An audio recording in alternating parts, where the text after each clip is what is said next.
Hi everyone, I'm Aaron Chu and today I'm here to talk to you about 10 tips to help manage life with a disability. And this video is maybe for someone who has recently acquired a disability, maybe due to an unfortunate accident or an illness. Or you could be someone who has already been disabled all this time, but somehow you are still struggling to manage your disability. And obviously, you may want to know what qualifies me to be making this video. I am someone who has been disabled pretty much all his life, and yes, I may not be the best at managing my disability out there, but I certainly do have some idea on how to do it, and I just thought it would be a good idea to share those tips with you. Now, obviously, there's no doubt that disability brings immense obstacles and challenges to the individual who has that disability. And my hope is that this tip can help make navigating these difficulties a little bit more manageable. With that being said, let's get right into the video. Number one, I think the first and most important step you need to take is to establish a strong support system. I am always talking about this. No one is really an island or can operate like an island. It's extremely important to surround yourself with supportive family, friends, and or even co-workers. Their presence will not only help you to manage the situation, but it can also give you moral and emotional support. Trust me, I struggle with anxiety and depression sometimes, and the best thing that can happen is to have somebody to talk to. And when I talk to those people, it absolutely helps. I sometimes get ideas on how I can manage things better, or they just encourage you when you're feeling a little bit low. So it's extremely important to have a supportive system. You need a support system. It goes a long way. The second thing is you need to set realistic goals for yourself.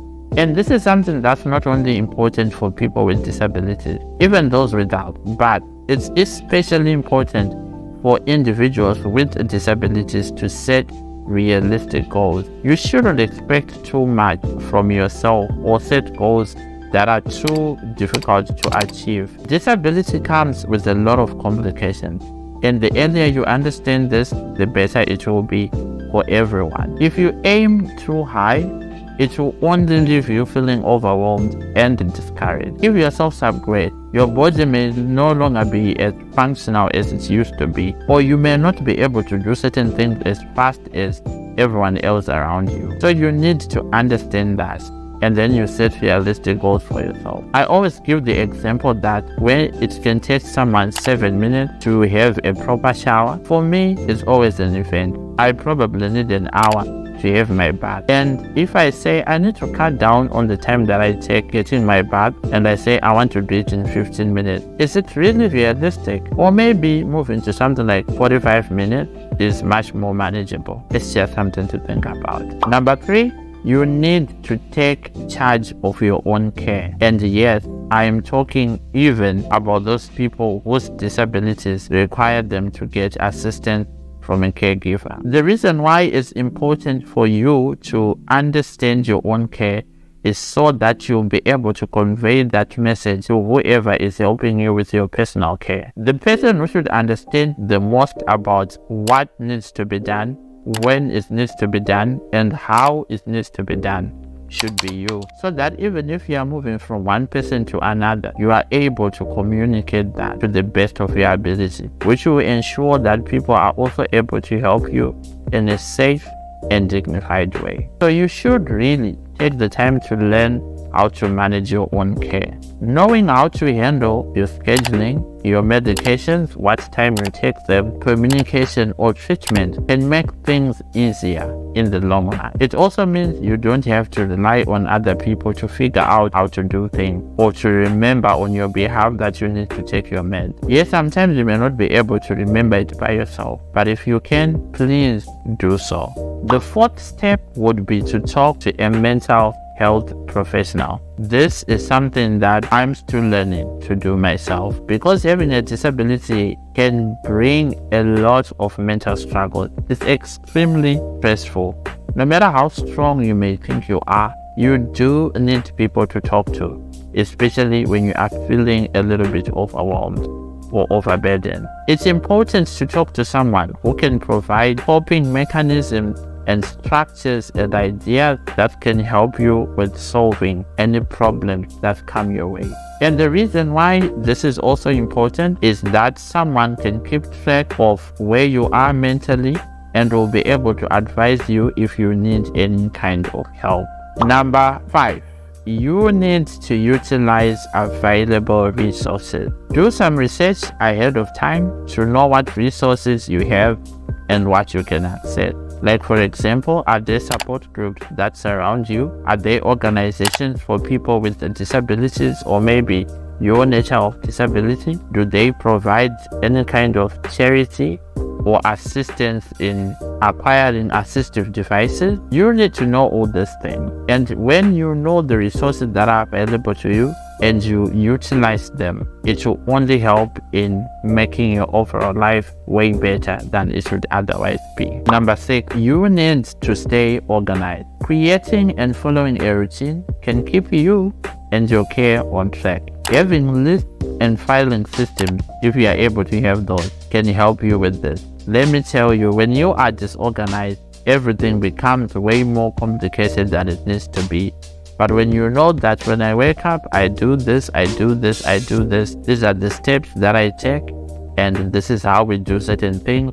And in the event that there's a complication, we go for plan B, and plan B looks like this. It just helps you overall to ensure that your life keeps on track. And I don't know what else I can say about this, but I do hope that it makes sense. Be organized as much as possible. When you are organized, you plan to succeed. Somebody once said, failing to plan is like planning to fail. So if you want to succeed in managing your disability well, you need to plan and you need to be organized. Always know where everything you need is. Your medications, your assistive devices. You also need to know that in case something breaks down, where can you get it fixed and how can it be fixed? Where can you get spare parts and stuff like that? I'm sure you get the gist of what I'm trying to say. Number 7 is probably one of the more important things that are on this list. You need to stay positive minded. Do whatever you can to ensure that your mind stays in a positive space. Having a disability can really put a damper on your outlook on life. But it's important to continue staying optimistic and focus on the positive. I know that it's so easy to focus on the negative. Sometimes you have a lot of chronic pain and you are in constant pain. And to stay positive in such a situation is difficult. I do have those kind of pains sometimes. I can't even stay positive because the only thing that I'm thinking about is this hurts, this hurts. I want to go to this place but it's inaccessible, I can't go there. I need a new wheelchair, my current wheelchair is breaking down. I cannot afford it right now, I don't have the money, what am I gonna do if my wheelchair breaks down? What am I gonna do if this and this happens? You build up all these kind of scenarios in your head, whether you are justified or not. But if you focus on those things, trust me, you will just drown in them. So sometimes, as difficult as it is, it's important to maintain a positive outlook and just say, you know what? Even if this goes a certain way, we can always do this. There's always something positive to look forward to. There's always a fresh perspective to look at things. So don't drown in the negative. Just stay afloat. Make all the effort that you can to ensure you do that. Number 8, you need to sometimes breathe and pause for self-care. Give yourself moments during the day to relax, reflect, and clear your mind.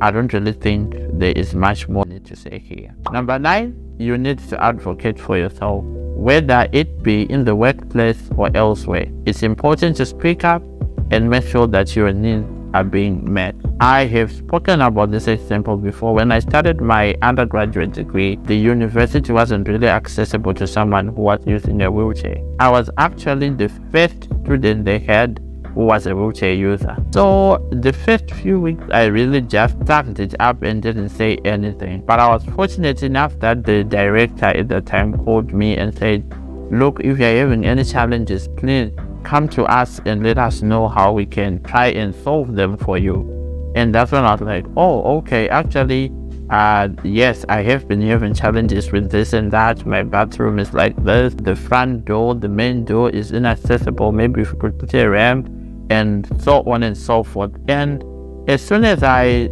advocated for myself, those measures were put in place. And I remember coming back from a lecture maybe a day or two after. And what do I see? There was a brand new ramp on the main door to my hotel. So you see how it's important to advocate and speak out.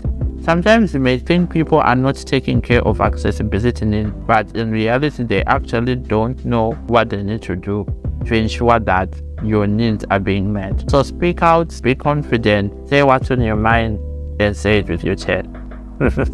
Number 10, it's important for you to find a hobby, some extracurricular activities, things you love to do, or even some kind of exercise that you can comfortably do, especially if your disability is a physical one. Doing this can be a great way to stay positive, to boost your endorphins, and to also provide an overall sense of well-being. I guess this point is really self-explanatory. I hope these tips will help you and anyone who has a disability to better manage their life. If you enjoyed this video, please make sure that you hit that like button, you subscribe to the channel, and you share it with your friends and family.